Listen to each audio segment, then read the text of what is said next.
And we are live here with iShook Comics. Sorry, we've been about 15 minutes late to the comic podcast here.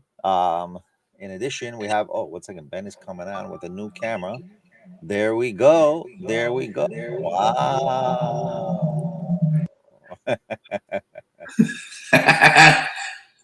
All right, 1 second. So you got to turn off the camera. 1 second. Is it working? Yeah. Okay. Is it unfroze? Let me get you back in. No, you're still frozen.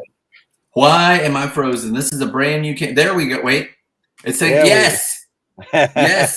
Let me put on my my earphones and all that. Say something like witty or talk trash about me, either one, while I plug this. So Ben has always been bothering me about stuff, and we try to understand what does he want for my life. No, but Ben is cool. Ben is cool. Ben is cool. So we are here at iShook Comics. I'm gonna have to say a little bad news. I wasn't able to set up the what's it called, the what was the right word, the new what do you call it, the new oh my gosh, the new campaign for the contest. So I'm gonna probably do two campaigns out in one. Okay, just a side point, two campaigns in one. And then B, what I'm gonna do is my review for the Ninja Turtles Ronin. I didn't have a chance to watch it because I haven't been feeling well, and the reason why is because of the Canadians. The stupid Canadians. No offense to Canadians, but stupid Canada has a huge wildfire, and the fire has been coming to New York City and has been giving an air quality that's not so well for sensitive people. And you were making me want to go on like a Canadian bacon rant. Have you seen that movie? No. Just like the evil of maple syrup, it comes down into our country. Yeah, they do all that on a map. It was Michael Moore made that movie. It was like his first fiction thing, and it was all about making a Cold War campaign against Canada. They're like, we can't really go to war with Canada. We'd wipe them out in a few hours. So it was like trying to build up a Cold War and everything, and these citizens started getting in on it. So anyway, wildfires in Canada, not good on the sinuses, huh? Yeah, so it was not good, and it did not. I wasn't feeling well. But either way, and plus I had a lot of other things that I was doing, a little bit crazy here and there. Now, with that being said, let's get back a little bit to reality. Do you have any comics that you want to discuss? Oh man, a couple, yes. I can totally make up for it. But first, I think we just need to take a moment, everybody, to appreciate Benny here for getting me this gorgeous new camera. Don't I look pretty? It's like I'm in like 1080 now, so it looks nice. Of course, I have this projection behind me and all that. That's why it does like weird things when I do that, but it looks good nonetheless. But yeah, way more clear. Thank you, Benny. I really appreciate it. This is my new eMeet HD 1080p camera right up here on top of my thing. Yeah. So anyway, I actually read two different things, and I've got the one within arm's reach, and the others back there on my my thing. But the Wesley Dodds again, Sandman Mystery Theater Compendium 1. So I went ahead and I read the annual in it, which was the next thing I had told you. The last member of the Right. Sorry. Okay, so the annual, what's interesting with that is that the other comic that I read was one of the secret origins, and it was the secret origin of Phantom Stranger. Both of those comics are like anthological. You've got different writers and different artists that partake in each of them. So this Wesley Dodds thing, it broke down in like 9 chapters or whatever it was. And you'll have different writers and different artists. And of course, it's like way more obvious about like the artist thing, particularly because like Alex Ross is one of them.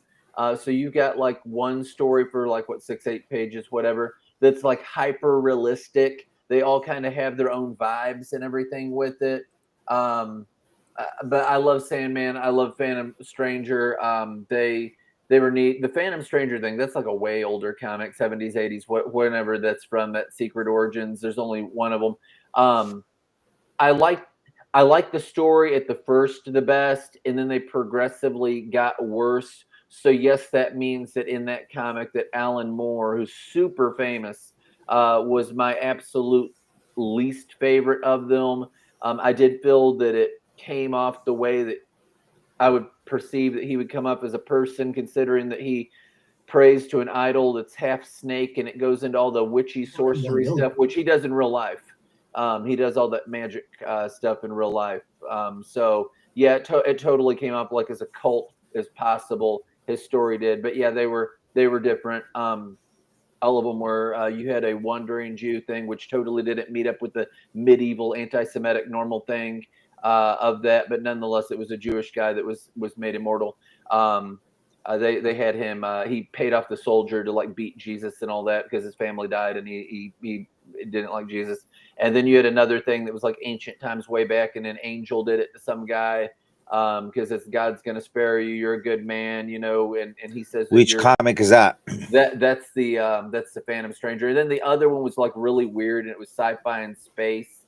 And it talked about anti-life, which is kind of a dark side thing, and all that. But you had some guy like jump through a portal and become. And then in the Alan Moore, it just kind of went into some wild, witchy, devilly thing. And of course, he's like name dropping like wild. You had Leviathan, you had Asmodeus, just name after name, Lucifer, all any kind of name droppings of names, which in demonology, some of those are like designations as well. So you know, but yeah, so it was neat. It was okay. That one was going to the main one though, the Wesley Dodds thing. I like the story. I like the resolution. The way that the that the Sandman Mystery Theater annual was in this first compendium that I have is it would have it from different perspectives. It would have it from Wesley Dodds when he's with his girlfriend in the park. It would have the police chief. It would have the district attorney. It would show it from different people's point of views. It was an interesting story. I'm just going to go ahead and spoil it. This is the only villain that I have not seen Wesley Dodds Sandman have to shut down, because you've got a bunch of like homicidal psycho killer maniacs. This guy lost his job. He had a fake like gun that was just shooting like pellets or whatever to scare people with. He was the Central Park mugger. You've been to Central Park, Benny. I could ask you questions about that. So he was mugging people in Central Park because his wife just had a kid. And Wesley Dodds, after the end of it, when the guy's almost like unconscious, he says, "Where do you lay your head to sleep?" And he puts a few $100 under his pillow because he's like a millionaire, billionaire, whatever. He's rich. And so he tries to help the guy out. And there's a note like, "Never do this garbage again." Do they really have like Beethoven and all these people's statues in Central Park? Probably. I mean, I haven't. I all lived in these New York, great thinkers and whatnot. Do they have? I lived in New York City. I don't know. Probably they do. I mean, we can Google it, but I mean, I haven't really strolled throughout the whole Central Park. It's like saying walk through all Manhattan. Like, did you ever try to do that? Like one block takes you like 10 minutes to walk. You know. I've been in New York, but most of it was in a 18-wheeler driving. The only place that I've actually ever got out and walked around, and it was gorgeous, is in Buffalo. And you know why we went there? Niagara Falls. Gorgeous. Oh, yeah. Absolutely breathtaking, gorgeous. Victoria really felt like it was like a religious experience. She's like, you can just feel God and that, well, in nature in general. But I mean, you're right by the falls. It's amazing. You can feel the essence in all nature. Oh, yeah. Well, I want to share with you something, right? Let's share something. This is something I saw scrolling, but this is not the video that I want to. It's not the video I really want to share, but since it's the only one I can find for now. So apparently, there's this comic called Superman Prime 1 Million is an ultra-powerful version of Superman from the 850. Oh, 1 second. I don't want to have an echo because an echo can come out. Okay. Let me just turn. Yeah, I have heard of Superman Prime though, but continue. Yeah. 53rd century. After spending 15,000 years inside the sun, he gains near limitless strength, immortality, and godlike abilities. He is faster than light, nearly invulnerable, and possesses vast cosmic awareness. In this distant future, he returns to help his descendants, the Justice Legion Alpha, fight cosmic threats. Who is Superman Prime 1? Did you know So that's interesting. Wow. There are so many variants of Are you a Superman Green and Lantern? these other characters. Right, but they have a whole comic called Superman Gold. Yeah, I know. I've never read it, but I know of it. Yeah, I think we should read it and really. Who is Superman Prime 1 million? Superman Prime was our Kal-El from the 21st century.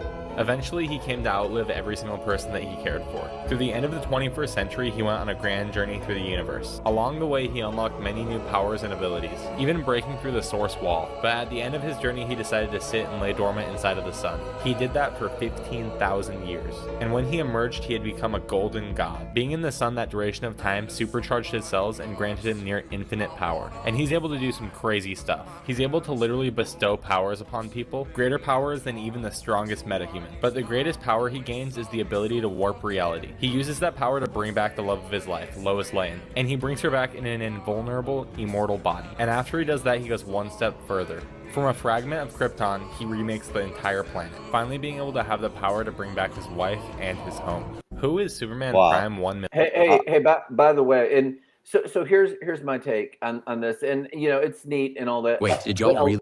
A lot of the characters that I like in comics, they don't really have a lot of powers going on, you know. And I know people are like, that's almost like a manga type thing. Like, let's have Goku where he's like so stupid powerful that like nobody can beat him or whatever. But I mean, I think that things like Daredevil are cool. I think things like the Phantom Stranger are cool. Excuse me, Phantom Stranger is a horrible example because Phantom Stranger is overpowered, but he's the vengeance of God, and he doesn't come off that way. He's not typically like lobbing a planet at somebody or whatever. I saw some stuff in that one DC New World History, and they were talking about the Unknown Soldier, and I kind of thought that was neat. His face is all bandaged, and he'll wear like masks, which seems like Darkman before Darkman was ever, you know, conceived in anyone's mind. But it was at Raimi, I think, that made him. But you know, I think characters like that a lot of times are neater because things can actually happen to them where they don't just like have it all going on. So as a writer, if I was writing a Superman Prime comic, I would think, what level of threat, like unrealistic, crazy, stupid level of threat would some villain have to be for them to be like a threat to him in this comic or to anybody or whatever? When you've got this Superman that's that powerful, I think that it creates almost a paradoxical problem to have characters that are that strong, because it turns into like a One Punch Man scenario. One Punch Man is really self-aware, and the thing about him is that he's anticlimactic, because anytime that he just shows up, he just swats somebody down. No, like but not towards the end. Towards the end, he meets rivals that are. Does he? Yeah. One Punch Man has, and especially in the anime, right? I've not watched all the anime. I've seen like a couple episodes and all that, and people talk. But don't forget the series. The series is much longer than the. I know that. I know that it is. Yeah, and he meets rivals, and that's what he gets off on. Like, he meets those rivals, and he's able to fight back. I mean, eventually, there's always going to be a rival, One Punch Man. I mean, but then there's like the final one punch that he needs. Well, I don't know. Yeah, you've got a lot of things that are being talked in comics and media here lately. And Disney is a multi-billion-dollar company. They're not just making money off of movies, they're making it off of video games and all that. Can you hear me and all? It looks like I'm frozen. You probably are frozen. Can you hear me? I can hear you, yeah. Okay, well, all right. So anyway, I guess it'll kick back in, but whatever. But you know, all this stuff goes on with their things. To me, it seems weird, and I'm sure they know things that I don't know by virtue of the fact that they're sitting where they're sitting and I'm sitting where I'm sitting, and I have no comprehension how difficult Rob Liefeld actually is to work with. even though I could guess. He's done enough stuff that you could say, man, he'd be a hard person to work with and all that. I do think that he's knowledgeable about comics, and I do think that Deadpool and movies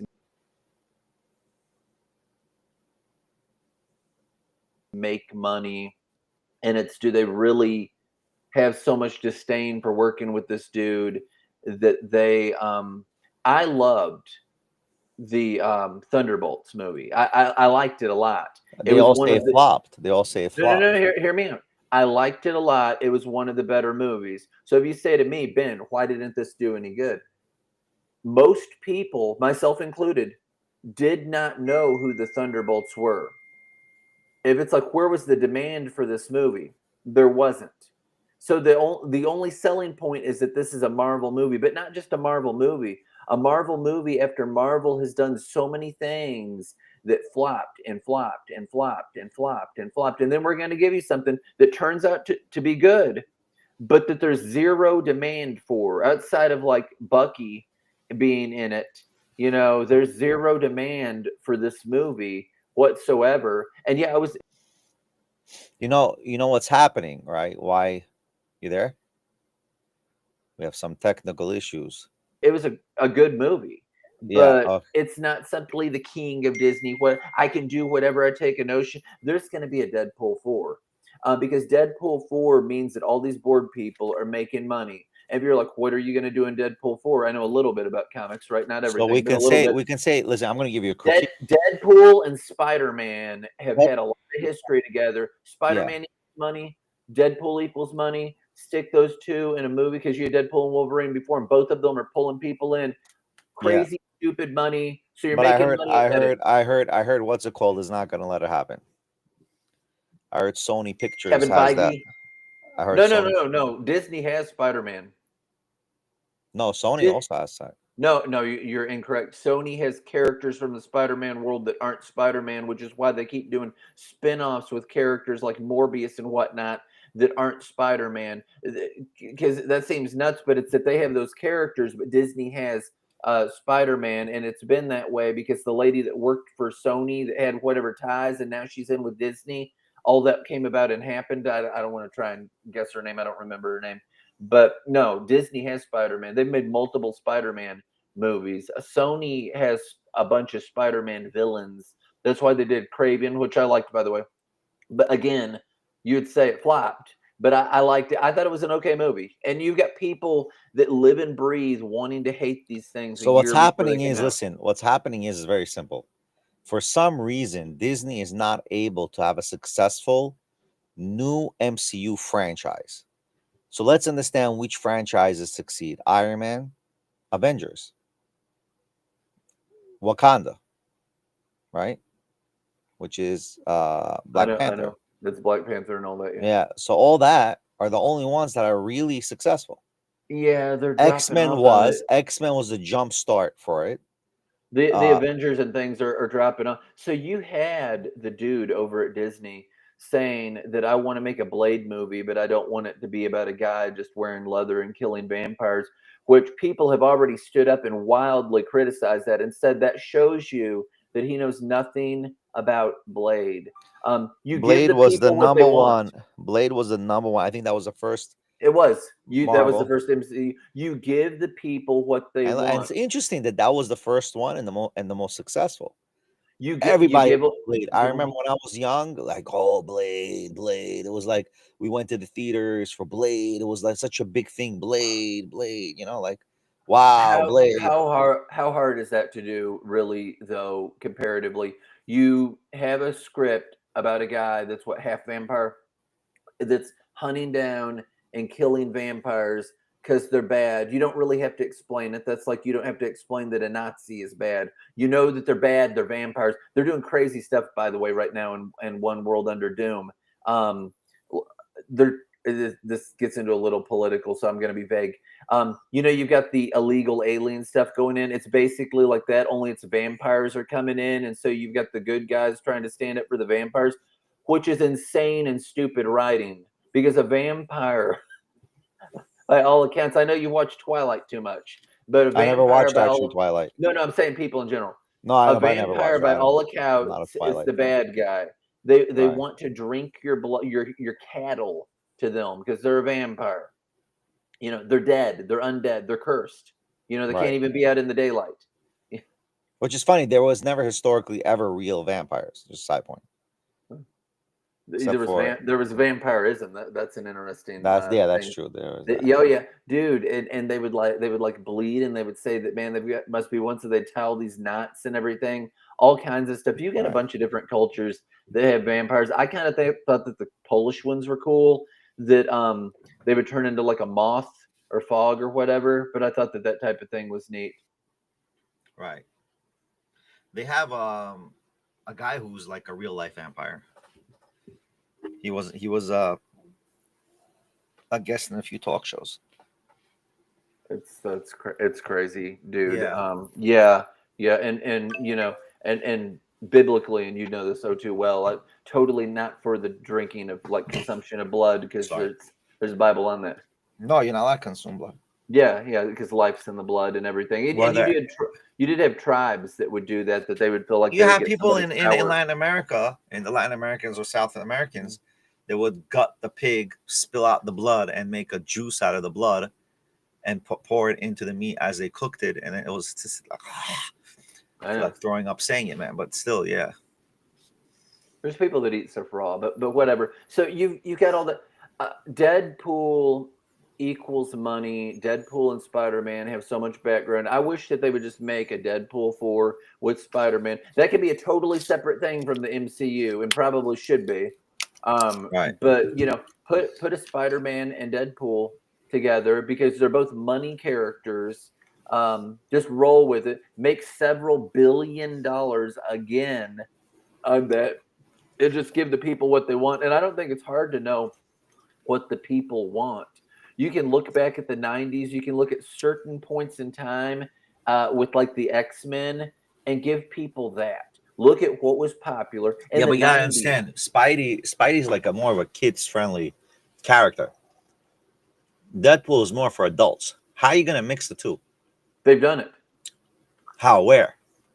Marvel Comics has done it. How? When? Give me an example.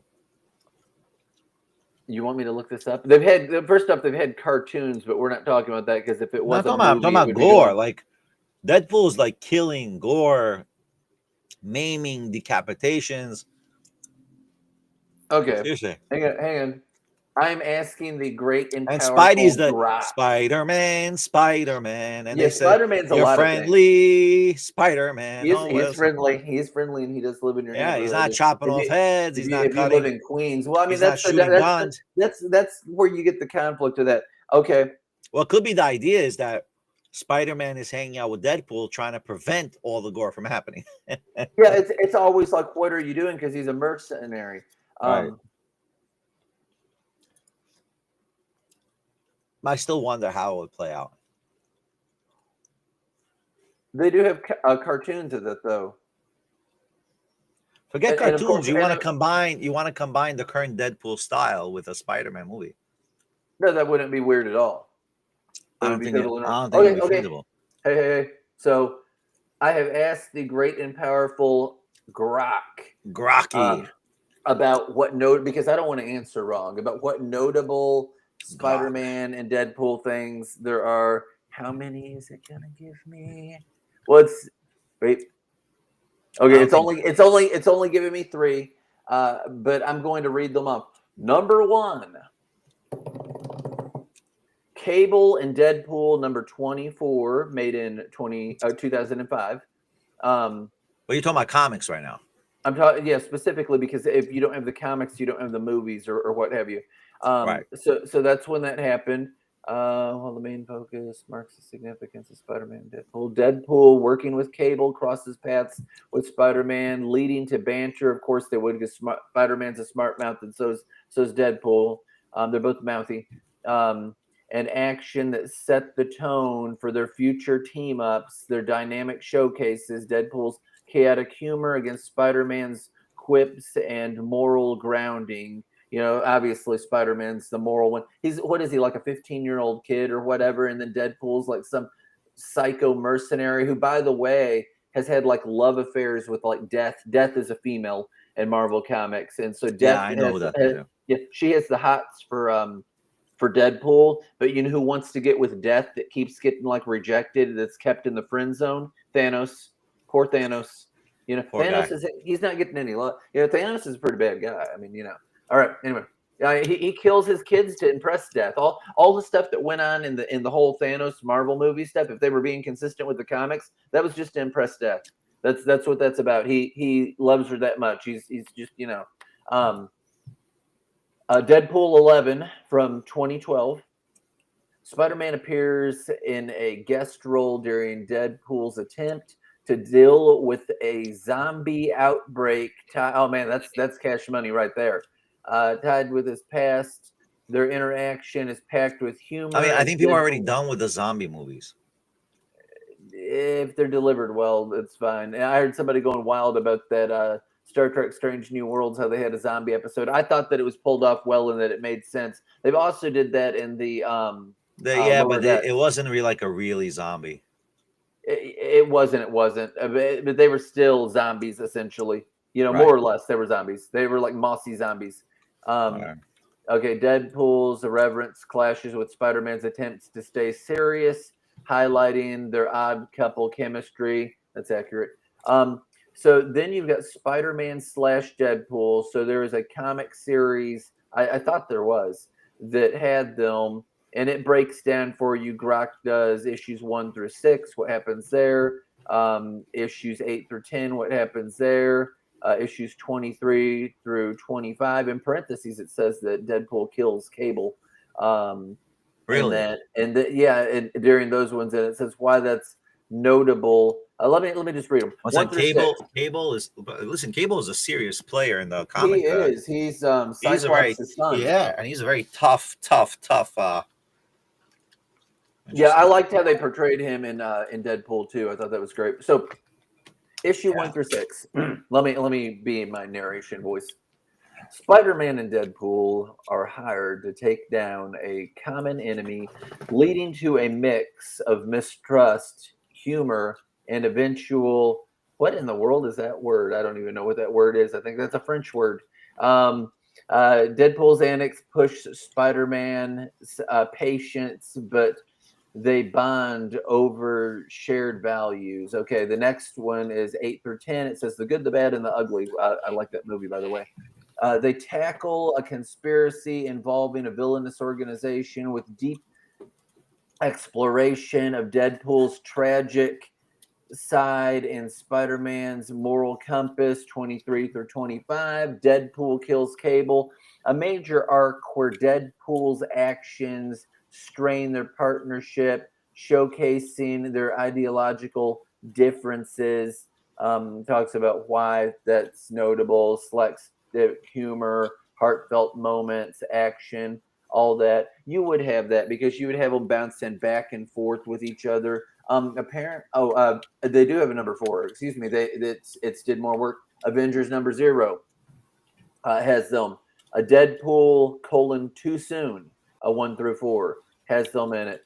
Spider-Man / Deadpool : Itsy Bitsy from 2017. So no, there's a lot of that, not just in the cartoon where they make an appearance, but they have a notable history. I just wanted to actually name off some, since you were saying don't just say it. Tell me where. A bunch of times they've met up, and it works well because they're both smart mouths. When Deadpool starts talking to people, Spider-Man will be like, who are you talking to? Because he breaks through the fourth wall. He talks to like you and me, the audience. And just, you know how the character acts. If you've not read a comic with him, you've seen him in the movies or whatever, and you know how he acts. He acts that way in a cartoon. He acts that way in a comic. He acts that way in a movie. There's animated movies. You've got a Wolverine, Deadpool animated movie and all that. Lots here, check this out. Go ahead. 1 second. Are we still talking Deadpool, or are you drifting? Yeah, Deadpool and Spider-Man. Okay. List of S.H.I.E.L.D. agents, Taskmaster. We who? I think Me and Deadpool? Deadpool is here? Did you miss me? Dude, Dude, how? Taskmaster can copy your moves just by watching you fight. Maybe your moves, Binky. Check it. You I will destroy you. Ooh, set the body to stun. So obviously, the way they're doing the comic, the Marvel anime, is obviously more kid friendly. No, I mean, Did you know that's a kids program. That's a kids program, so it would be, and I have seen that Deadpool episode. offered a $20 But he still acts goofy and sarcastic reward and to everything. kill They him? just don't have the profanity Every and villain- like bloodshed. Yeah, but the goofiness comes from what's his name What? and his version. That's consistent. That's Didn't Nice Bull Deadpool. regenerate Deadpool like acts that other way. Deadpool variants? What throughout every comic? He's not a serious player. He's not he's a smart mouth and jokester that talks to he acts the way that he acted in the movies. That's Deadpool. So you're seeing it in the cartoon, you've seen it in the movies. That's the way Deadpool is. In the comic throughout.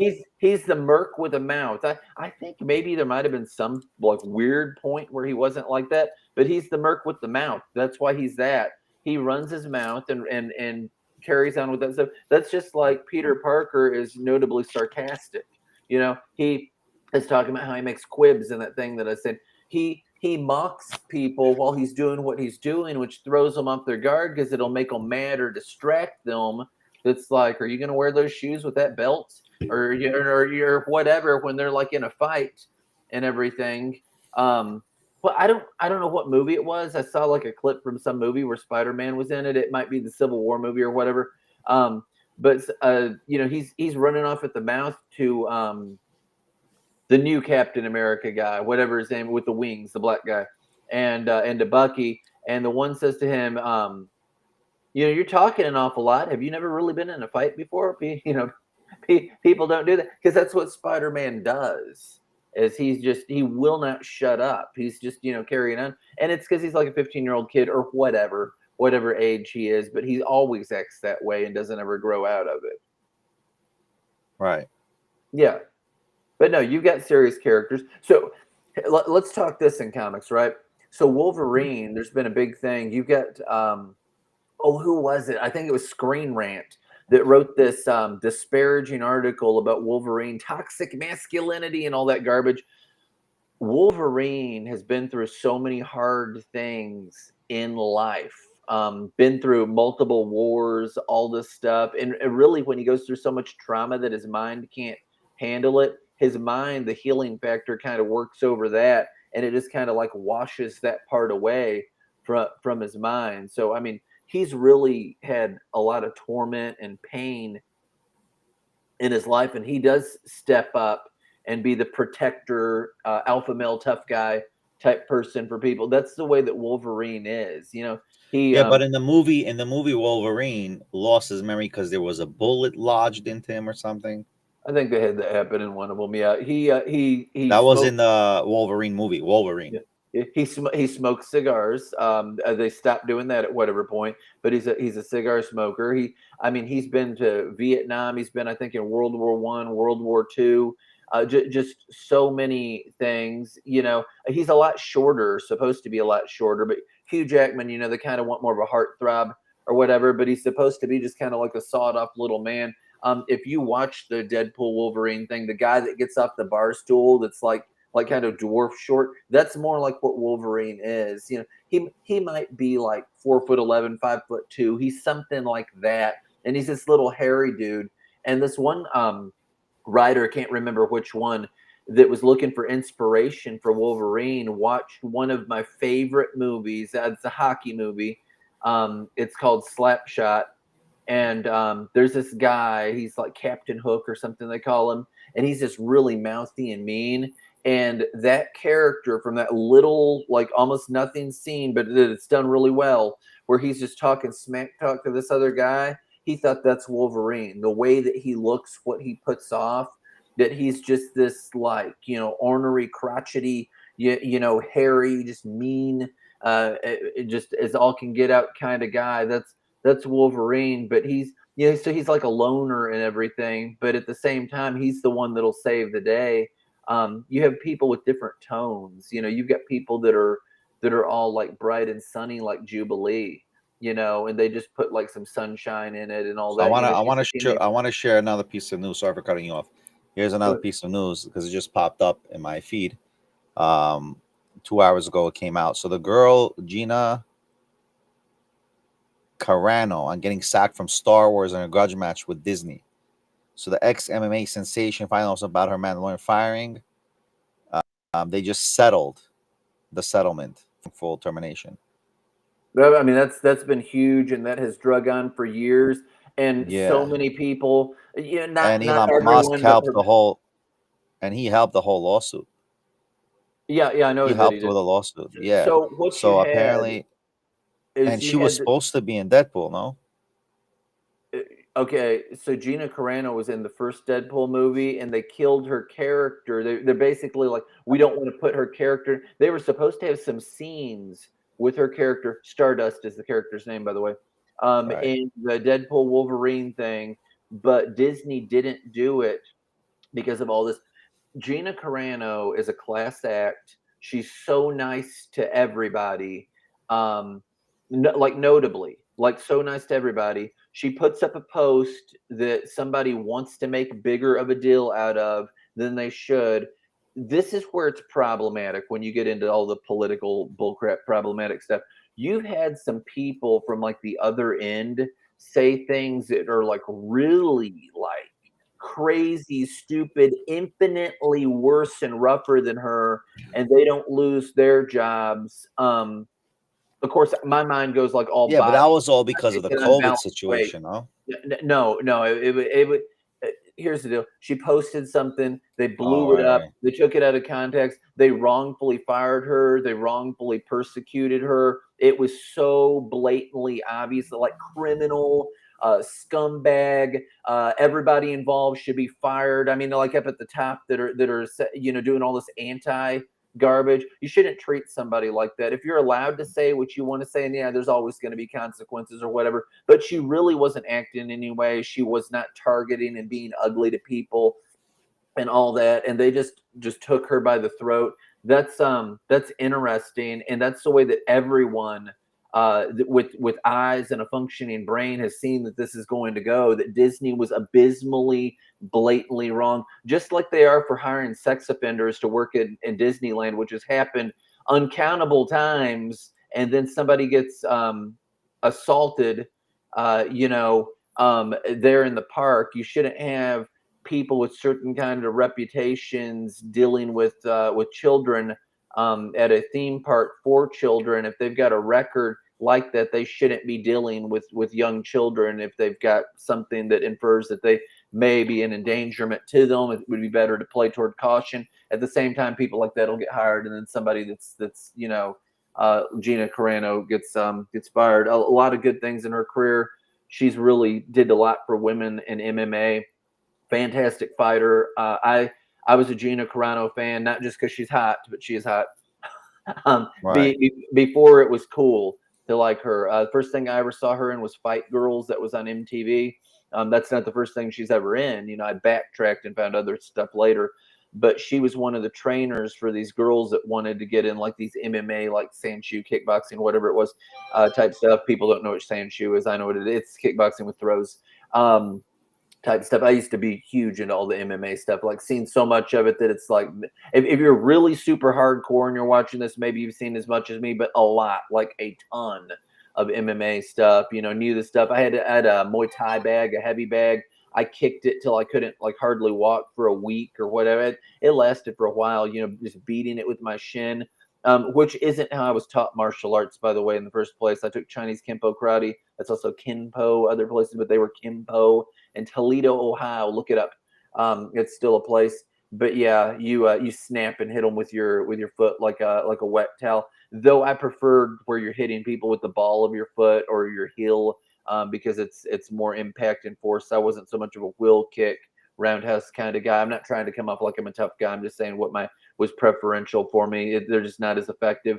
I like the what do they call it? Like an oblique kick, which isn't in that, but the side kick where you chop down at an angle because you can do like damage to somebody's knee or whatnot. But that's not in Kempo. They do have side kicks, and every time that I've ever seen somebody in mixed martial arts throw a side kick, they always land it, because you have people that are like, I didn't even know what that was. It'll knock the wind. You can hit somebody hard with the side kick. I don't know if you even know anything about martial arts, Benny, but no, I like Gina Not a Carano. lot. Did a good job. I used to know her fight scores off of Sure Dog Fights. I used to go on there and like look up all that type of stuff. I was huge into it. I had hook and shoot videos. I had Pride Fighting. I had UFC, all that stuff. I know what Abu Dhabi is, all that kind of thing. Neat stuff. My favorite, if like my kid, people were like, man, you should take him for karate. And that's what my parents did when I was little, but knowing more than they know about that type of stuff. It's like, if you're going to take somebody, like if you're watching this and saying, I want to take my kid for martial arts, take them to a martial art that's actually a combat one, not that's just like a sport one. If it's to like defend yourself or whatever, that way they can. I'm a big Krav Maga fan, the Oh yeah. official martial art of the Israeli Special Forces. The first time I'd ever heard of it, I used to watch this show, Spy School. I have a degree in private investigation. I graduated high school at 16, and then I got a 2-year degree in that. But I'd do all this like secret agent, like spy type stuff. It was a show on Sci-Fi Channel. It had nothing to do with my educational stuff, even though it did. But yeah, this guy was like, here's how you immobilize people. And Krav Maga is martial arts that actually work in real life. It's not this person's going to step around you and they've got to abide by these rules. There are no rules. So, he grabs this guy and he moves around. And it's like kind of click, click, click, punches him in the back of the head, has that guy like picking up his own teeth on the pavement. Essentially, he didn't hit him like hard, but he showed how you do those particular moves. So yeah, there's real stuff like that. There's a difference between Aikido, and if it has do at the end of it, it's a sport, and a Kijitsu that's, otherwise. But no, like Krav Maga, ninjutsu, stuff like that, those were actually made for real combat, for real fighting, not just like a sporting thing. Oh, dude, there's a video on YouTube that I watched. I know the names of them, but for some reason they're not like registering through, like martial arts that are banned from mixed martial arts fighting. And a lot of the reason is because you have these things hardwired in you where you like go for the eyes or whatever. I mean, you're just going to rip somebody's throat out. And they're like, you can't unlearn that stuff when it's been pounded in you that heavy.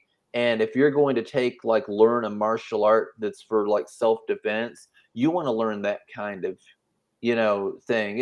And Kung Fu would be applicable, in some sense. But that kind of thing, mixed martial arts. One of the earlier practitioners of it, I know this is going off into a side thing, was Bruce Lee. Because Bruce Lee would fight on rooftops and he would fight in alleys and he would fight people that had knives and chains and he didn't have any of it. And he'd say, you got to be like water. If you pour water into a pitcher, into a glass, whatever, it conforms to that. And that's what you need to do, is you need to conform to the situation. So if you have to bite somebody to win, he would bite them. What you've got to do to win, if you got to pick up a rock and hit them in the face with it, whatever you've got to do, because he would get in real fights. Isn't it like more like Krav Maga? So Krav Maga has levers in it, and it's hard to explain what that is.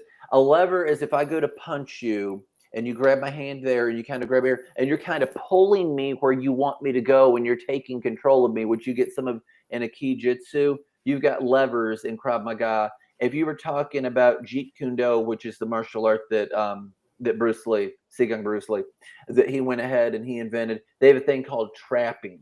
And trapping isn't that you're grabbing my arm and slinging me around in the position you want me in so you can hit me. That's a lever. Trapping is where you're getting my arm and you're pressing it against me and the other one against me. So you're trapping me. And so you're holding your hand there with one hand, and with your other hand, you're punching me in the face.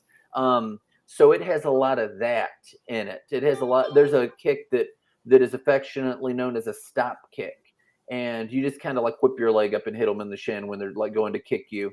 To stop them. But it has a lot of things like that. It's about immobilizing the person so you can beat the snot out of them.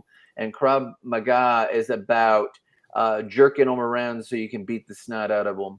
Obviously both in your own defense. I've seen a bunch of fights where you had somebody that did Jeet Kune, but that doesn't make them Bruce Lee. And the thing is that he was so fast and he could hit so hard and he had so much real life experience that just because you've taken Jeet Kune, you're not that. A lot of it comes from application, just like anything. You know what they say about drumming? the only way to get better at playing the drums is to play the drums. And I think that everything's that way. I think art's that way. I think anything, studying Torah, Benny. The only way to get better at it is to progressively keep doing it, and you'll see more. Of course. All right, so these are the coming up comics. So just to review, since we are a comic, Absolute Superman, number 10. Ooh, I see where you're on. You're on the League of Comic Geeks there. Yeah, you can check those out by calendar date too. Yeah, I am. I'm on the calendar dates. Yeah, you tell it you want like that week. I guess that's what you did. You've got it. Well, it's automatic. I went on the site and automatically it showed it. Hang on. Yeah. So the other one is Green Lantern, number 5, August. No, because you can flip through that thing like for real. So on the side where it says new comics, it looks like a calendar. If you click on that, you see that calendar thing? Because I'm looking at it right now. Well, that's where I am. Up at the top of your screen, you'll say it says new comics. And right here, say all 6. Yeah, 8/6/25. So that was yesterday, Wednesday. If you click that button to the right, it will take you to the 13th. And so that'll be next week on Wednesday. So these ones that you're showing just came out, but you can look at let's talk about, and you can keep going to look whenever. Yeah, I want to just see when. It's always on a Wednesday. We gotta get out on this also. Oh, I've tried, man. I put in my stuff. I don't know what somebody has to do to make it all like show up, but I mean, I've got stuff on there, and I've been going through there. So if you like, oh wow, Thundercats is still out, number 17. Yes, in my pull box, I will grab things for that it's like, oh, I need to get that. And if I hear about something, I'll look and I'll see. I mean, I've looked all the way out to like into next year, which a lot of stuff is not announced for. I know in like January that they've got a Shadow the Hedgehog one shot that's coming out that's announced, but most things aren't announcing that far ahead. Do you like Shadow the Hedgehog? Are you familiar with the Sonic the Hedgehog universe? That's the Yeah. I mean, I used to play Sega, so that was the Mario Hedgehog. Had you played the Shadow the Hedgehog games on PS3 or 4, if I'm not mistaken? I played Shadow I don't play any of these things anymore. I don't have patience anymore. No. I played the Shadow the Hedgehog game on the GameCube, and so he gets people's guns and like takes them out, and you've got aliens wanting you to take over the world. And on the levels, you can either do the good guy ending, which it's one objective that you have to do. I believe it's getting the Chaos Emerald, or the neutral ending, or the bad guy ending, whichever those are. And so every single thing allows you the option, except for like the last stage, because it's a boss battle, to do that. And depending on which one you do, kind of like a bracket, it'll be a different level that you play next. And when you beat it like every single way, you turn into like the golden, like Shadow the Hedgehog. Like you can become that kind of Sonic in whichever game it is, number 2 or whatever, where you kind of like hover after you get like all the Chaos Emeralds or whatnot. So yeah, it's neat. But no, I like the fact that he does the gun stuff, that he's got the homing thing, that he can drive like tanks and jeeps and whatnot.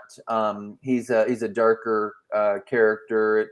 It has like lighter profanity in that game, particularly when he dies. If you don't die, you don't hear him like say the D word or whatever, but yeah. But no, there's all that. It's neat. It looks neat when he does that thing where he runs around in a circle when you're seeing it on a 3D thing. But they get several Sonic games that are 3D that are like that. But no, I did like the Shadow thing. I thought it was a neat part of the series. It looked cool. The game, that's very interesting. I didn't know that they had these things preset. Yeah, no, that's totally normal. So I mean, so like in a pull box, like mine, for example, I don't care to say some of the stuff that I've got, and some are like way more full than others. So above that calendar thing, it has like my pull box. So we're in August right now, and I have 2 different comics. That's all that are in my pull box for August. So one of them is on August the 13th, which means I'll be getting it that Wednesday and I'll be reading it. And then the other one is on August 27th, which means I'll be getting it that Wednesday and reading it. And I don't care to say that the one on August 27th is the first Strange New World Star Trek Seed of Salvation thing. And it lets you pick which cover you want. So the way the whole pull list thing works too is it's not being like delivered to my house. It's like through a certain comic shop. And with me, it's Nirvana Comics in Knoxville right now. I've did things with different comic shops, but right now that's who I'm working through. They're really on the ball. They're really hot stuff. People know about them all over. So any of these comics that I have pulled, they're that's going to happen. Yep. So that's about all the live. So man, so much talk is being talked about live field and everything. Do you see the James Gunn thing about the woman that named her son Aquaman? Yeah, I saw it. I actually read it. Yeah. And you posted it, yeah. Yeah. You know, they've been getting a good little bit of views. Rob Liefeld's got me more views than anybody, but they've been more again, fiery our and platform dramatic. is just starting till SEO starts indexing the pages. It's gonna take yeah. a while. Yeah. Yeah. But no, there's lots of stuff and video game news, all that. I'll tell you what I thought really looked cool if you find it on there. There is a Spawn mod for a Ninja Gaiden game. I believe it's actually in the thing where you do the slider. Click on that slider thing a few times and you'll see Spawn. There, Oh, yeah. click on that. Okay, Let's watch the video. And it's bloody and gory. For some of us, Yeah. there's more than one hell. One even worse than yours. I lost everything I held That just looks dear. fun and violent. Maybe that's why my soul still burns. That totally works with his character. The Ninja Gaiden mod. I mean, that's the way that Spawn operates. He's a violent character. But he's not using the chains as much to like push somebody almost like a get over here. Hell's armies couldn't stop me. I'm not the first Spawn, but I'm the best. That's King Spawn. I'm king of hell. They've got. It looks like they've got Malboja in there in a minute too. People that know who Spawn is know who Malboja is. He's the big, hairy-looking guy. He'll be sitting on a throne here in a minute. Yeah, I'm skipping it. Yeah, but no, I mean that looks like a fun game. And I think that Yeah, I mean anyone who's a Spawn fan, I mean for sure. well, a Ninja Gaiden and all that, and I mean and that's. But you know who the voice is. You know who that voice is, right? No, I don't know who that voice is. Okay, let me remind you of who that voice is. 1 second. Let me get a TikTok. I don't know. Okay, let me go to YouTube instead. I'm sorry about that, guys. That's social media for you, bro. You're gonna have to have like not for kids on. It is. I write not for kids. Okay, yeah, I mean, you typically do anyway. Not that it has anything questionable in it, but that it's not like a Blue's Clues kind of thing. Listen, I can't stop. Even in YouTube, you have indecent, whatever. Yeah, I don't know if you guys remember this show. Why can't I share? Oh, I think we can't. I cooked it out. There we go. And out of all, what's it called? That poll there. Like, what the hell? 1,000 years ago, superstition and the sword ruled. It was a time of darkness. It was a world of fear. It was the age of gargoyles. Stone by day, warriors by night. Yeah, I We used were to watch betrayed by the that. humans we had sworn Oh, to you don't see protect, who the voice is? frozen in stone by a magic spell for 1,000 This Well, is that the voice of the Spawn voice. Spawn.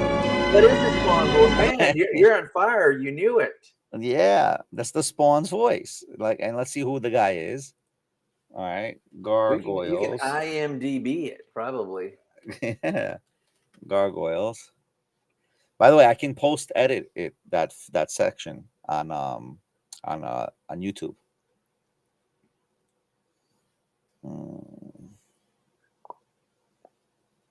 But I don't think you can. I don't think you can cut off on X. But YouTube will for sure have to cut it off. Here, Keith David. That's what it is. Okay. Keith David. Alright. And interesting enough, I saw an episode of Gargoyles and that's why I was going to the X. I was going through my X feeds, and all of a sudden I see this Gargoyles thing, right? Mhm. And in Gargoyles, there's a whole section, and guess who the voices are there? You have 2 Star Trek characters are voices in Gargoyle. I did not know this. Yeah, here, let me show you. Who are they? I'll show you right now. He's got a nice voice, man. Yeah, Yeah, he's got. One second, Yeah, Gargoyles. One second, the Oberon. I thought that was like a good narrative thing when Spawn was doing that. I didn't know that he was like the lead gargoyle voice or whatnot. See, he's too old though to play Spawn in the movie.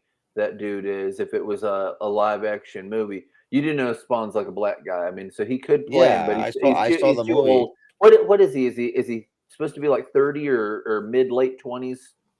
Like is it Al? Whatever Spawn's name is. Well, King Spawn might be different. Hang on. Okay, here, look. Let's see if you'll be able to recognize it. This was on my X on TikTok, but I think this is the better one to show. Let me show you. One second.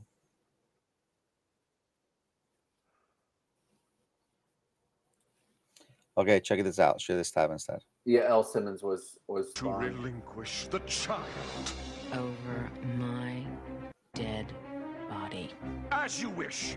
So much so that you side with this human against your lord and master. Not if you don't make me. Can't you forget about the kid? Whose voice is this? For a few more centuries. I'm sure we'll be happy to report to Avalon by Was that the then. doctor from Voyager? No, that's Jordy. That's the what's the name? You're the jerk of the week. Okay, and then That was Jordy. yeah, I was guessing the doctor, man. and then there's Janeway is also there. Is she? Yeah, Janeway is also there. I think this is the one. Let's see if this is the one.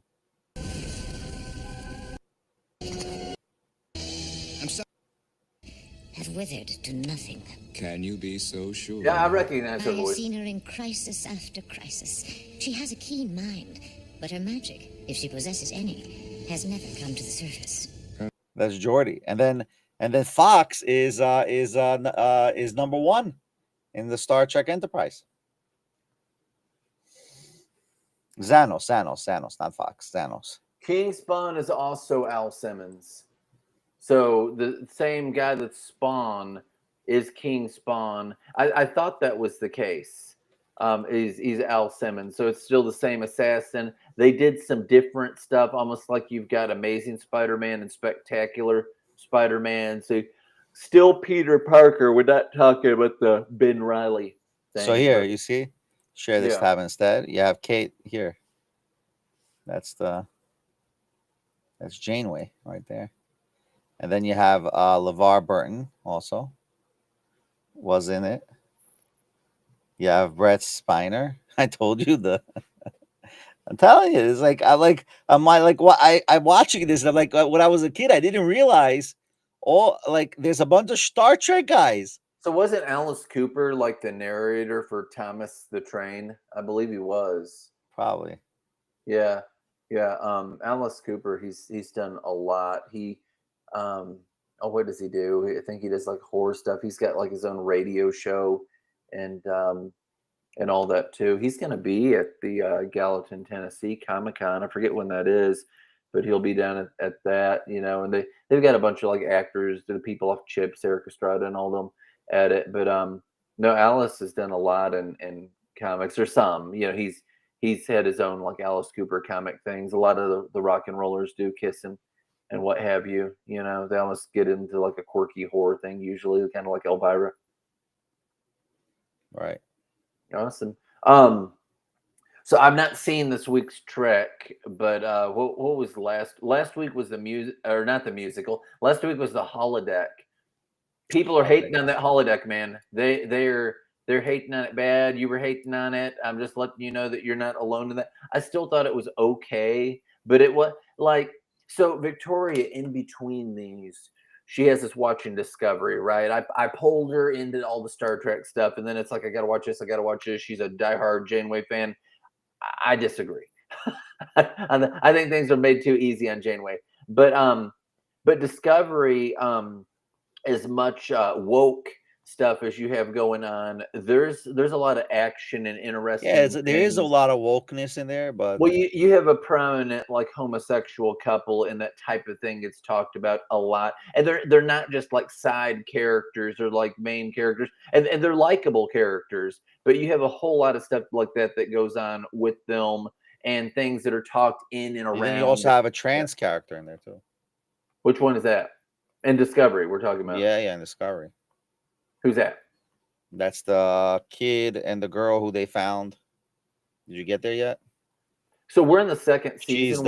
She's the one that has the symbiote. What's her name again? No, I don't think I've did that yet. It has to be. It's in the first. Are you talking about the redhead? Season. It's in the second season. They've just got the Red Angel. Scene. They've just got the Red Angel. Are you watching the first season or the second season? Second. They've just did the Red Angel thing. Oh no, so it's not. It's probably gonna be in the third. Okay.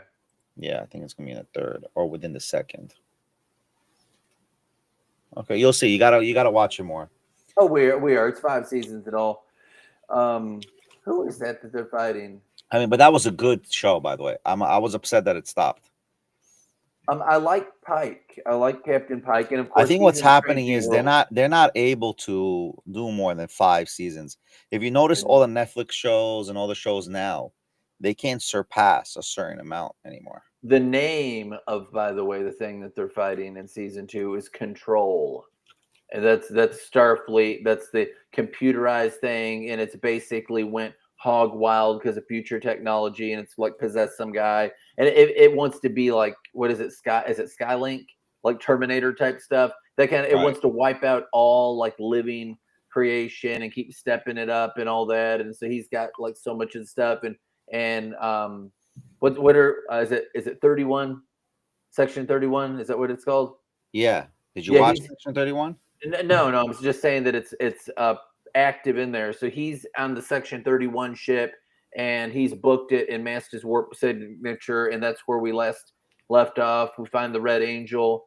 You find out it's been out for a few years. You find out that it's Michael's, the main character, Black Lady, adopted sister of Spock, basically, that it was her mother that's using that section 31 time travel technology trying to fight against Control. So that's the villain. So you start out with the Klingon War, and then you start out with the Mirror Universe, which I like the Mirror Universe.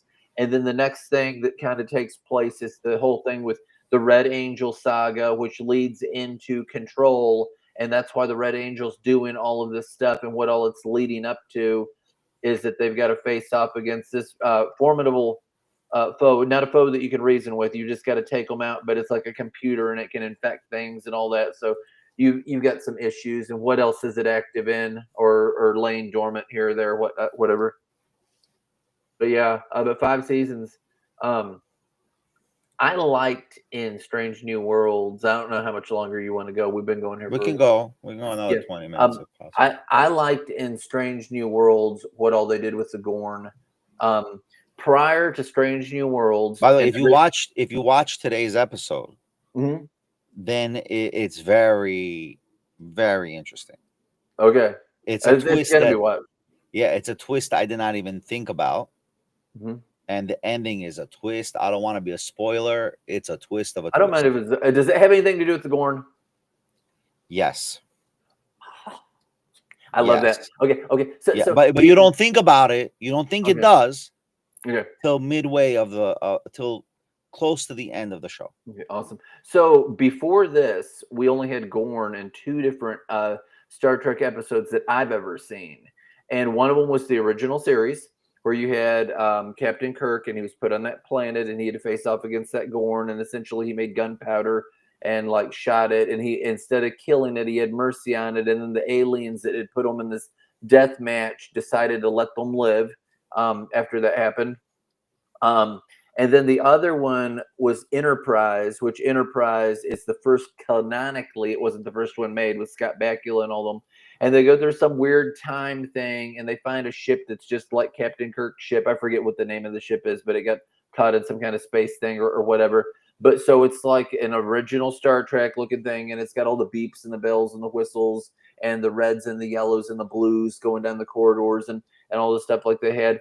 And there's a bunch of slave people there, and the one that's like the slave master, like with the whip, essentially, is a Gorn, and they have to face off against the Gorn.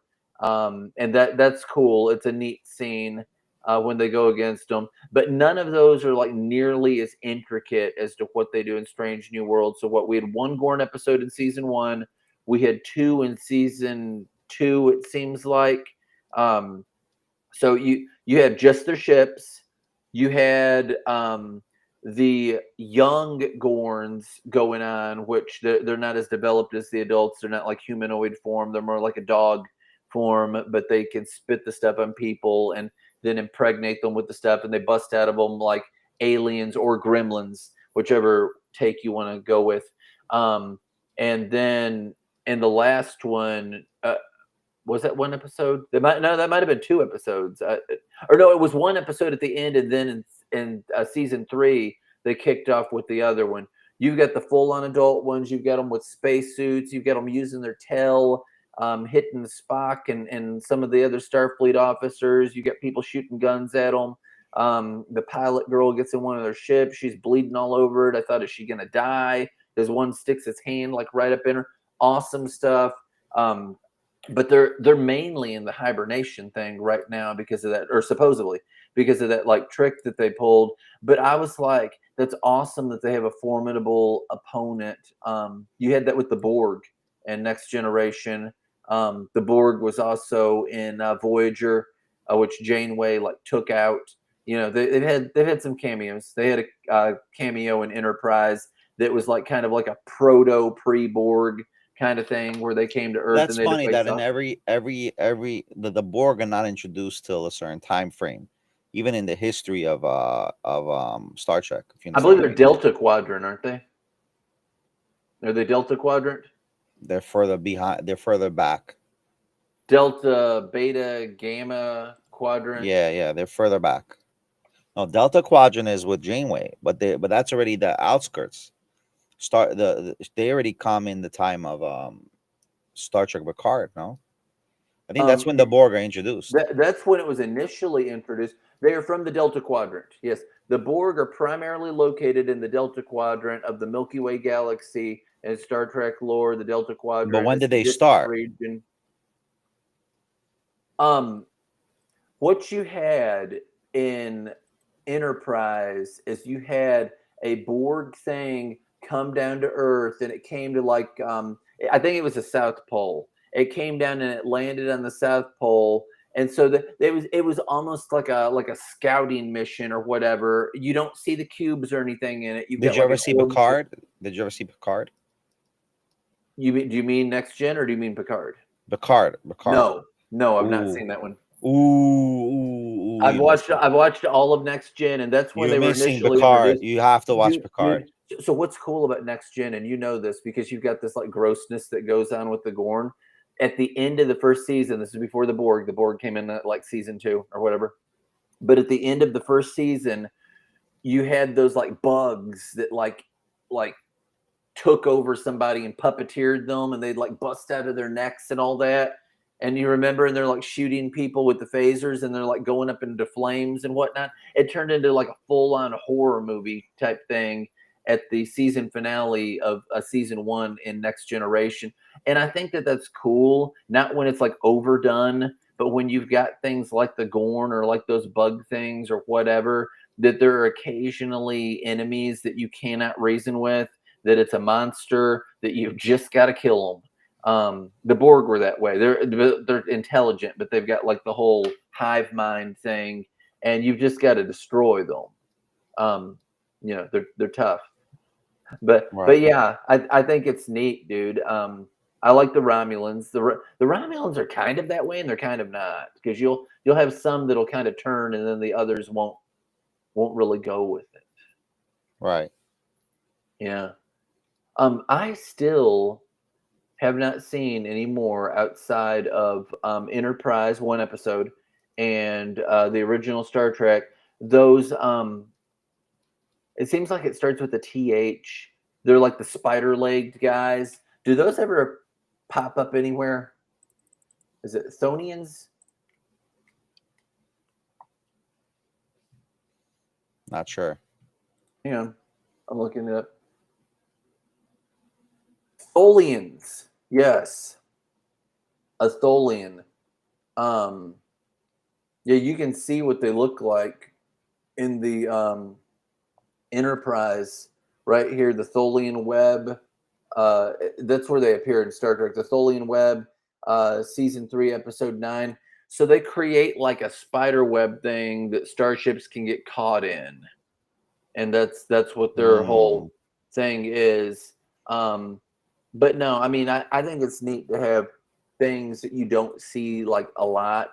And they did that a little in Strange New Worlds. They had one of those dudes that I don't remember what they're called, but half of their face is like the color black, or the shade rather, and half of it is the shade white.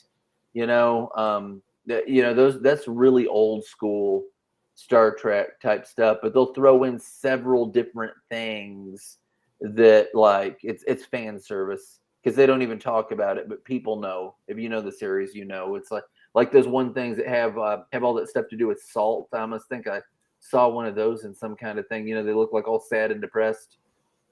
Right. You know what I'm talking about? I think so. You ever see Happy Gilmore? What do you think about Happy Gilmore? I liked it. Happy Gilmore too. Yeah, it was very good. It was very good, the show. Very cool. But yeah, man, there's a lot going on in comics. A whole lot of things coming out. I will tell you. So, like, if people have pull boxes, and you know, if you're a big fan and you're not just going there to, like, you know, browsing through the store, but you want to browse online or whatnot, you can go to League of Comic Geek or whatever. You have a relationship with your store, kind of get that going on and you can set up a pull box with that store. You can look at it. They will give you options for different covers by different artists, variant covers and all that. You may not know this, Benny, but like people that are more hardcore, there are exclusives that certain stores can get. Now, you're not going to see that like on there. I know that like Nirvana Comics has an exclusive for one of the Hellboy comics that's coming out. That Doctor whatever his name died or whatever it is, but they've got an exclusive cover that you can only get at their store. There's different places that do that. 616 does that. There's a number of shops that do. You have to order a minimum if you're doing that. Like if Really? iShook Comics said, man, we want to do an exclusive cover for this, so we want to print your comic, but we want a cover that's only available through us. Yeah, they license stuff like that out to people, but you've got to get a minimum of how many ever. I think it's Yeah, I know. I 2,000. think who was the one who told us about that? I think it was Motion, wasn't it? Yeah, it was Motion. Mm-hmm. But no, so you can do neat things like that if you think that something's really going to be some kind of a thing. It's just hard to know what's really going to be a thing. Like this Punisher thing, the Red Band. Yeah, that could be a thing, but I mean, I don't know. I've not read it. It's not out yet. I am going to read it. I am going to review it. It's on the docket. I'm putting them in like that. So excited about it. I think Batman's second night is going to be glorious. First night was an absolute masterpiece. I don't know, like readership wise, how many people like got on board with that and like jumping up and down and saying this is like the best Batman thing ever. But it is, whether you know it or not. It's set in the 1940s. Absolutely fantastic. That's why they greenlit Batman's second night, which it's coming out. Let me tell you when it's coming out, because I have it in my pull box. It is coming out on September the 17th, the Batman Second Night issue number 1. I've got a bunch of things coming out in September. That's when Punisher Red Band is coming out. It's September the 10th. You can get multiple things of those, and then I got a whole bunch of Star Trek that I'm going to be reading and reviewing for the rest of that month. I know that issue 2 of Red Shirts will be out, and then they've got 2 new series that are starting. So, you know, All right, so let's end it now because we're already about an hour 20 minutes. We're gonna try to do a special event next week. If anything, we will also do a Thursday night event. Yeah, so I think we're going through very well. Today I think is maybe a slow day compared to others, but listen, not to fret. So the contest will be definitely up for tomorrow. We'll be starting giving the prizes over the weekend for the previous contest to all our winners. Keep in mind, watch our shows, and look forward for the new contest that we're going to be doing. And that's it. I think we'll be good today. Yeah. All right. Yeah.